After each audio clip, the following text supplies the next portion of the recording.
السلام علیکم ورحمت الله وبرکاته. ملګرو خبر شوم چې الیمین ګنډاپور د خیبر پښتونخوا وزیر اعلی جوړ شو. که جوړی نو یو څو ضروري خبرې مې در سره شریکولې، ویډیو در سره تر اخره پورې وګورئ او بیا چې دی ضرور چې دی مخکې در سره شیر کړئ. زه خو یم د کتو نه مخکې شیر کړئ او بیا در سره ښه په قلاره واومرئ او خپله رایې پې باندې ضرور کمنټ کړئ.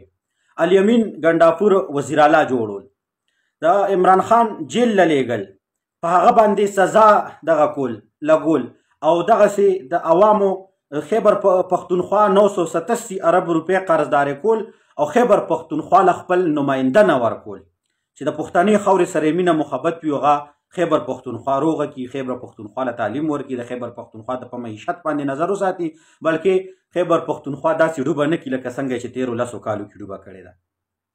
نو د هغې خلاف چې دی مولانا فضل الرحمن صاحب جدوجهد وکړو او د هغه جدوجهد نتیجه کې چې دی یو نیم کال یې ورله چې دی هغه بس ګورنر راوستلو، هغه شی هغه سیسټم هغه ارسې وغولول راوغولول. نور چې دی سیسټم هماغسې زوړ دی، هېڅ قسم ته څه بدلون پکې نه دی راغلی. د پښتنو سره سراسر ناروا ده، پښتنو سره سراسر ظلم دی. دا څنګه دی؟ راځئ حقیقت واورئ. ملګرو حقیقت دا دی چې د خیبر پښتونخوا د ډی ای خان علاقې نه الیمین ګنډاپور لګول دا د مغرب د خیبر پښتونخوا د غیورو او د مذهبي طبقې نه بدله اخیستل دي. بدله اخیستل څنګه دي چې په 50 کاله مخکې د خیبر پښتونخوا وزیر اعلی د ډی ای خان د علاقې چې مفتی محمود رحمت الله علیه نوم او هغه مفتی محمود رحمت الله علیه چې یو وزیر اعلی و، نو په هغه ټیم کې دغه په ذوالفقار علي بوټو چې کوم دی نو هغه وزیر اعظم پاکستان و، هغه راغی گورنر خوست ته او گورنر صاحب نه شراب طلب کړل چې شراب راوړه. گورنر خیبر پښتونخوا ورته وویل چې دلته کې راج د مفتی محمود رحمت الله علیه دی، دلته کې د مفتی محمود راج دی، دلته کې شراب نه ملاویږي، په شرابو باندې پابندي ده. نو نن په هغه ځای کې په هغه علاقه کې چې په کومه علاقه کې مفتی محمود رحمت الله علیه پیدا 50 کاله بعد مغرب یو بدل واغسته چې د هغه ځای نه یو شرابي انسان چې په نوم الیمین ګنډاپور دی، هغه چې دی دغه په شکل کې یو شرابي انسان 50 کاله بعد چې دی نو دغه دی د خیبر پښتونخوا وزیر اعلی راته جوړ کړ. نو هغه د شرابو بدل یې درنه په داسې طریقه باندې واغسته چې علماو په کیپي کې شراب نه منل، نن یې درته شرابي د کیپي وزیر اعلی جوړ کړ، کېدای شي چې اوس په څه پوزیشن جوړېږي. بل خواته د خیبر پښتونخوا معیشت چې زمونږ نه هغې نه زمونږ ستاسو روزګار دی، تعلیم دی او صحت دی، جامه ده، زمونږ کنسټرکشن دی، زمونږ خلک په روزګار کېدل دي، کارخانې دي، هغه سیستم هغه بند شو. هغه به ولې بند شي؟ هغه داسې بند شو چې سبا دغو خلکو په 10 کاله کې د تعلیم دپاره یوه یونیورسټي خو وښیه چې جوړه کړې وي، د صحت دپاره وښیه چې دغه خلکو اسپتال جوړ کړی وي، د تعلیم دپاره ما ته وښیه چې دغه خلکو تعلیم پرې کړی وي، تعلیم بلکې دغه جمعیت الاسلام پرې کړی، عوامي نیشنل پارټۍ برقرار ساتلی او بیا چې دی هغه چې پی ټي آی ته حواله شوی دی نو الله یې مل شه. نو نه خو تعلیم شته دی، نه خو چې دی صحت شته دی په کیپي کې، او نه چې دی معیشت شته دی. کوم معیشت چې و هغه یې هم درله ډوب که په پښتنو باندې داسې سړی مسلط کي چې هغه د مغرب نه ډیمانډ وکړي چې یاره زما مقابله د چا سره ده، زما مقابله وایي د دغه سره ده، د مولانا فضل الرحمن سره ده، او وایي ما سره امداد وکړي چې دا الیکشن بینالم دا الیمین ګنډاپور ویلو زه نه ویم. راځئ دا ویډیو لږه در سره وګورئ. तहरीक इंसाफ या तहरीक डोनेशन साबिक वफाकी वजीर अलीमीन गंडापुर के अमरीकी बिजनेसमैन से गुफ्तगू में ऑडियो मंजरेआम पर आई है। ऑडियो में करोड़ों रुपए के फंड्स रिलीज करने पर बात हुई। ऑडियो में अलीमीन गंडापुर पाकिस्तानी नयाद अमरीकी बिजनेसमैन से मौलाना फजलुर रहमान के खिलाफ इलेक्शन लड़ने के लिए डोनेशन मांग रहे हैं। उन्होंने अमरीकी बिजनेसमैन से पैसे आतिफ नामी शख्स के जरिए भिजवाने के लिए कहा।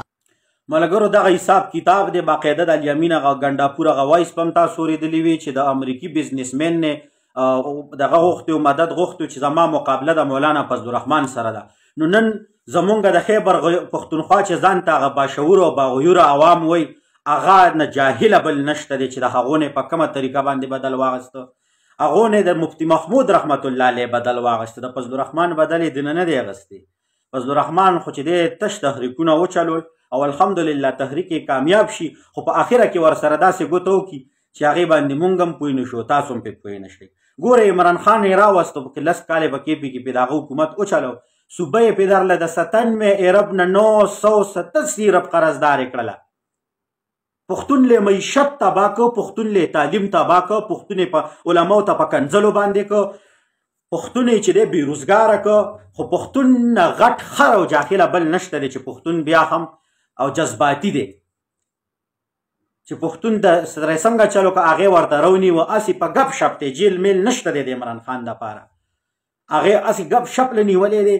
که دغسې کیسونو کې دا اسلامي حکومت وي، د اسلامي ملک وي، نو په داسې کیسونو کې پانسي ده. پانسي کوي یې ولې نه؟ نه به نه. هغه سره داسې عمل درله وکړه، هغه عمل یې تاسو هغه سره نه دی کړی. داسې عمل یې د خیبر پښتونخوا د پښتنو سره وکړه چې مونږ یې ټول رابلوه کړلو چې دا خو حقیقت کې د عمران خان سره ظلم شروع دی.